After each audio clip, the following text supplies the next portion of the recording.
I'm Alex, 27 now, but this story really started when I was a kid. I grew up knowing exactly where I stood in my family, at the bottom. My parents never bothered to hide it. My older brother, Ethan, was the golden child. Everything he did was perfect, even when it wasn't. He got away with skipping school, wrecking my dad's car when he was 16, and even getting arrested once for shoplifting. My parents? They bailed him out, laughed it off, and blamed his troubled genius mind. Me? I got grounded for getting a B in math. I used to think maybe I was imagining it, that maybe all siblings felt like their parents favored one child. But no, my parents made it crystal clear. When I was 10, I asked my mom why Ethan got a laptop for his birthday, and I got a sweater. She didn't even blink when she said, "Because he's special. You're not the favorite. Deal with it." That was their favorite phrase. Deal with it. At 12, I stopped asking for things. At 16, I stopped trying to impress them. And by the time I left for college, I had accepted that no matter what I did, I would never be enough for them. But the real breaking point didn't come until a year ago. It started with my grandfather's will. He passed away when I was 26, and to my complete shock, he left nearly everything to me. My grandfather and I had always been close. He used to tell me, "Alex, you're the only one in this family with a good head on your shoulders." But I never expected him to actually leave me his house, his savings, and his old car, everything he had. Ethan got nothing. The moment the will was read, the temperature in the room dropped. My mom turned to the lawyer and actually asked if there had been some sort of mistake. Ethan was sitting there, mouth open, looking like someone had just run over his dog. And my dad? He was quiet at first. Then, in the car ride home, he suddenly said, "You know what the right thing to do is?" I just stared at him. "The right thing? You give Ethan half." I laughed, thinking it was a joke. It wasn't. They spent the next 3 weeks calling, texting, and guilt-tripping me. My mom cried about how Ethan was struggling and needed this more than I did. My dad tried the whole family legacy angle. "Ethan? He just sent me texts like you don't even need it. Stop being selfish." It wasn't about the money for them. It was about the fact that, for the first time in my life, I had something they wanted and they couldn't stand it. The worst part? They had never cared about my grandfather when he was alive. They visited him maybe twice a year, always on holidays, just to keep up appearances. But now, suddenly, his money was their business. So, after a month of constant pressure, I cut them off. Completely. I blocked their numbers, deleted them from social media, and changed the locks on my grandfather's house, where I had moved in. It wasn't easy. There were moments where I felt guilty, moments where I almost caved. But then I'd remember all the years of being treated like I didn't matter. They hadn't cared about me when I was growing up. They only cared now that I had something they wanted. And then, a year passed. A peaceful, quiet year where I started living my own life. Until last week. I was coming home from work, exhausted, when I saw them. My parents, standing on my porch. And they weren't alone. Ethan was there too, looking smug, and behind them was a woman I didn't recognize, a lawyer, maybe? My mom's face lit up when she saw me, as if the last year had never happened. "Oh, sweetheart. We were just waiting for you." My dad, standing stiffly, nodded. "We need to talk." And Ethan? He just grinned, like he already knew what was coming next. I had a sinking feeling in my stomach. I had no idea what they wanted this time, but I knew it wasn't good. I stopped at the bottom of my porch steps, gripping my keys so hard they left marks in my palm. My parents were acting like nothing had happened, like they hadn't spent a year trying to manipulate me into giving up what my grandfather had left me. I glanced at Ethan. He had that smug, lazy grin he always wore when he thought he had already won. "I don't think we have anything to talk about," I said flatly. My mom gasped, clutching her chest like I had just stabbed her. "Alex, is that any way to talk to your mother?" My dad took a step forward, hands shoved deep into his pockets. "This is serious. We wouldn't be here if it wasn't important." I raised an eyebrow. "Right. Because the last time I heard from you, it was nonstop messages about how I should give Ethan half of my inheritance. And when that didn't work, you all went silent." I looked at them each in turn, my voice cold. "So what changed?" Ethan scoffed. "Are you done being dramatic?" I turned to him. "Are you done being entitled?" His smirk twitched, but before he could snap back, the woman standing behind them finally spoke. She was tall, in her 40s maybe, with sharp eyes and a black blazer that screamed lawyer. "Mr. Carter," she said smoothly, like she was used to defusing tense situations. "I'm Miss Holloway. Your parents have asked me to mediate a conversation regarding the estate left by your grandfather." I blinked. "There's nothing to mediate. Miss Holloway ignored that and pulled out a folder. Your parents believe there may have been an error in the will. They'd like to discuss a fair redistribution. I laughed. I actually laughed. A sharp, humorless sound. An error. My mom immediately stepped in. Sweetheart, you have to understand, your grandfather was very old, and he wasn't always in the best state of mind. He might not have been thinking clearly when he wrote that will. I clenched my jaw. He was in a better state of mind than you ever gave him credit for. Ethan groaned, rubbing his face. Look, this is ridiculous. You're living in a house you don't even deserve. You're sitting on money you didn't earn. Meanwhile, I've been struggling, and you don't even care. I tilted my head. Struggling? Ethan wasn't struggling. He had a cushy job at some marketing firm, one that my dad had pulled strings to get him. He still lived in his fancy apartment downtown, drove a car that cost more than my entire college tuition, and spent his weekends partying. What exactly are you struggling with? I asked, crossing my arms. Ethan's jaw tightened. That's not the point. No, I think it is. I turned to my parents. You're actually trying to contest the will? My dad exhaled sharply. We don't want it to come to that. But Alex, think about it. Ethan's your brother. We're your family. All we're asking for is some fairness. Fairness. My voice was rising now. Where was fairness when you spent my entire childhood reminding me that I wasn't your favorite? Where was fairness when I had to work twice as hard just to get a fraction of the attention you handed Ethan on a silver platter? My mom sniffled. We didn't mean to make you feel that way. I shook my head. You meant every word. And now, because you didn't get what you wanted, you're trying to rewrite history. Miss Holloway cleared her throat. Mr. Carter, your parents are willing to settle this amicably. They simply want a fair division of assets. I turned to her, my voice deadly calm. And if I say no? She hesitated. Then they may have to take legal action. I exhaled slowly, forcing my heartbeat to steady. You know what's funny? I said after a moment. For the first time in my life, I have something you can't control. And you hate it. That's what this is really about. Ethan rolled his eyes. God, just stop playing the victim, and I stepped forward, cutting him off. You are not stepping foot in this house. I pointed at my parents. None of you are. I turned to Ms. Holloway. Tell them to file whatever paperwork they want. I'll be waiting. And with that, I unlocked my door, stepped inside, and shut it in their faces. I barely made it to the couch before my hands started shaking. They were actually trying to take this to court. I sat there for a long time, staring at the front door like it might burst open at any second. My whole body was tense, my mind running 100 miles per hour. Could they actually do this? Contest the will? I grabbed my laptop and started researching. Turns out, contesting a will wasn't easy. They'd have to prove my grandfather was mentally incompetent when he wrote it, or that he was somehow pressured into leaving everything to me. But I knew for a fact that wouldn't hold up in court. My grandfather had been sharp until the very end. He'd updated his will just 6 months before he passed, completely on his own, with a lawyer he trusted. But the fact that they were willing to go this far, that was what really got to me. After everything, after years of treating me like I was nothing, my parents and Ethan still expected me to hand over what was mine. And when I didn't, they went straight to threats. Well, if they wanted a fight, they were going to get one. The next few days were quiet. Too quiet. I half expected my parents to show up again, or for Ethan to send another smug text. But there was nothing. It was unsettling. Then, a week later, I got the letter. A thick envelope in the mail. The return address? A law firm. I ripped it open, my stomach twisting.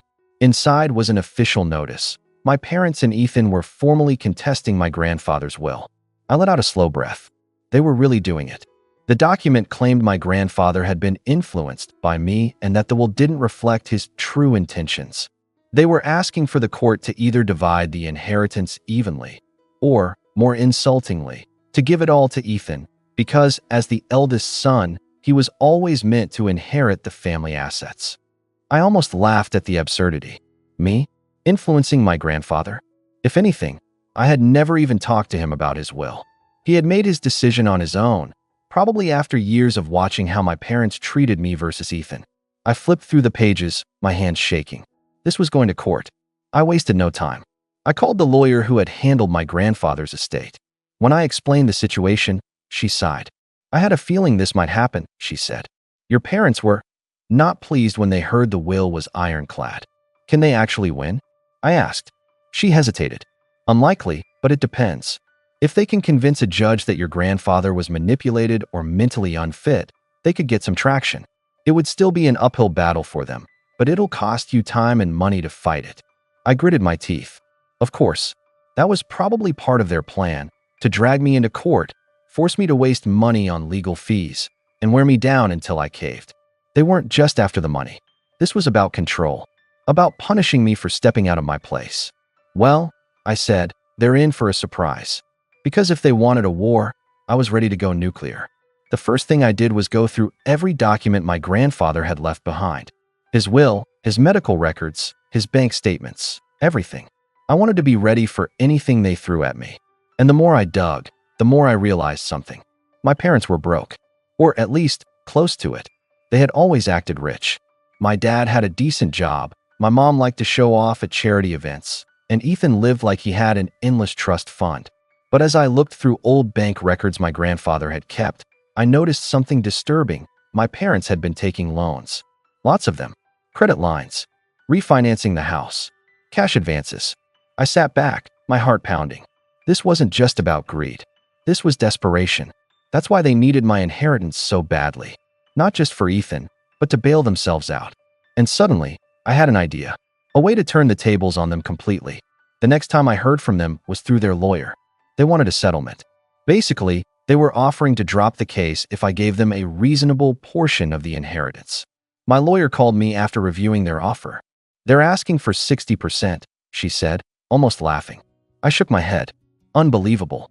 They're trying to act like they're being generous, she continued. But honestly, this just makes them look worse. It shows they don't actually believe they can win in court. I grinned. Then let's make sure they lose. I told her to reject the settlement. And then I made a few phone calls of my own. I dug deep into their finances. I found out just how much they owed, how many late payments they had, how they were on the verge of losing everything. Then, I sent an anonymous tip to some financial reporters about a certain well-known family living beyond their means. A few weeks later, an article dropped about local families drowning in debt, living fake wealthy lifestyles. And guess whose names were in it? My parents. The moment the article went public, they panicked. My dad's work found out. My mom's social circle turned on her. Ethan, his image was ruined. And that was before the court case even started. They wanted to play dirty? I had barely begun. The fallout from the article was immediate and brutal. My parents had spent decades curating their image as a wealthy, well-respected family. My mother thrived on her reputation in high society circles, and my father built his career on the illusion of financial stability. But now, their dirty laundry was out in the open for everyone to see. The article didn't just expose their debt, it revealed just how deep the hole was. The loans, the unpaid bills, the second mortgage they had taken out to maintain their perfect lifestyle. Even Ethan's reckless spending habits were put under a microscope. I knew my mother would be devastated. She cared more about appearances than anything. But what really made me smirk was picturing Ethan's reaction. He had always acted like he was untouchable, like money would always magically appear for him. Now, the world saw him for what he really was, an entitled, spoiled brat who had burned through everything his parents had. And the best part? This wasn't even my final move. I expected my parents to come running back, to demand an explanation, to throw another tantrum. Instead, they went quiet. Too quiet. For the next few weeks, I waited for their next move, but all I got were whispers from distant relatives. My aunt called me out of the blue, pretending to check in, but I could tell she was fishing for information. Your mother is going through a lot right now, she said, voice tight. Maybe you should reach out. I nearly laughed. Reach out. I repeated. You mean the same woman who just tried to sue me for my own inheritance? She was hurt, my aunt said, and I could practically hear the mental gymnastics. This has been hard for all of them. I let the silence drag until she got the hint. The next day, I got a text from Ethan. Ethan texted, "Hope you're happy. You ruined Mom and Dad's lives." I replied, "No, they did that to themselves. I just stopped covering for them." Ethan texted, "Grandpa would be ashamed of you." I clenched my jaw. That one stung. Not because it was true, but because I knew exactly what Ethan was doing.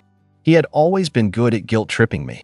For years, he had used our parents' words as weapons, making me feel small, making me question myself. But this time, it didn't work. I replied, "Grandpa left everything to me for a reason. He saw through the lies. Maybe you should too."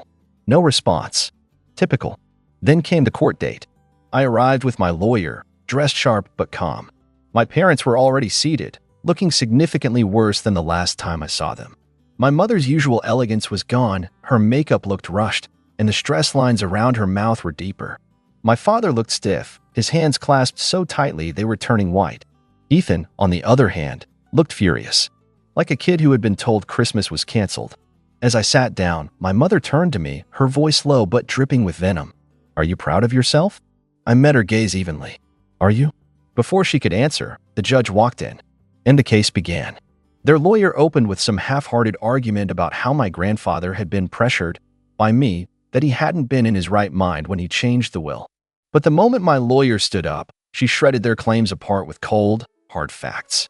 She pulled out signed medical reports from my grandfather's doctors, all confirming his mental sharpness. She presented records of his independent meetings with his attorney, proving that he had made his decisions without coercion.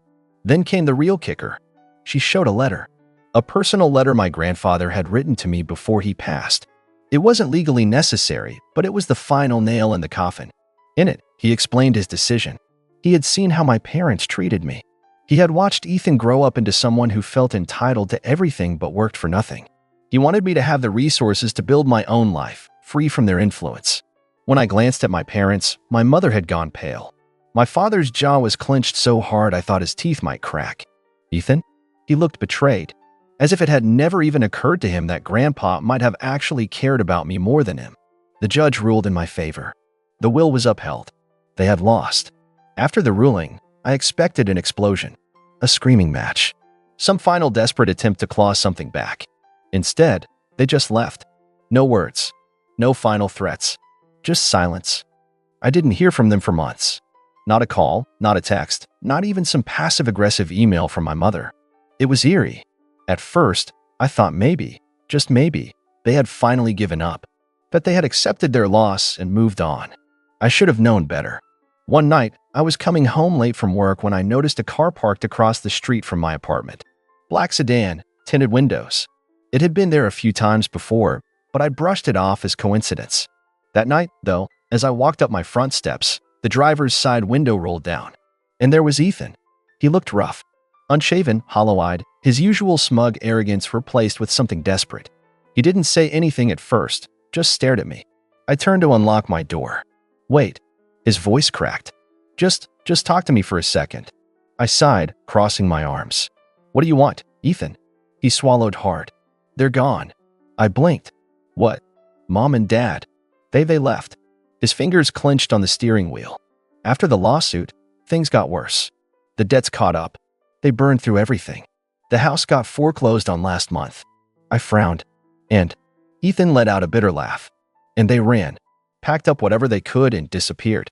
No forwarding address. No goodbyes. Nothing. He exhaled sharply. They left me with everything. The collectors, the mess. Just abandoned me. I studied him carefully. For the first time in his life, Ethan was experiencing what I had grown up with, being left behind, being treated as disposable. And it was breaking him. He rubbed his face. "I don't know what to do, man. I'm drowning." A long silence stretched between us. And then I said, "That's not my problem." His head snapped up. "Come on, don't be like that. We're family." "No," I said coldly. "We're not. Family doesn't treat each other the way you did. Family doesn't stand by while one person is treated like garbage just because it benefits them." Ethan's jaw tightened. "I didn't have a choice." "You always had a choice," I shot back. "And you always chose them." He stared at me, chest rising and falling rapidly. I could see the anger bubbling just beneath the surface, the frustration that, for the first time ever, his words weren't working on me. I turned toward my door. "Good luck, Ethan. You're gonna need it." I stepped inside and locked the door behind me. Through the peephole, I watched him sit there for a few minutes, gripping the steering wheel, breathing heavily. Then, without another word, he drove away. That was the last time I ever saw him. I don't know where my parents went. I don't care. They built their lives on lies, on manipulation, on using people and throwing them away. And in the end, they did the same thing to their golden child.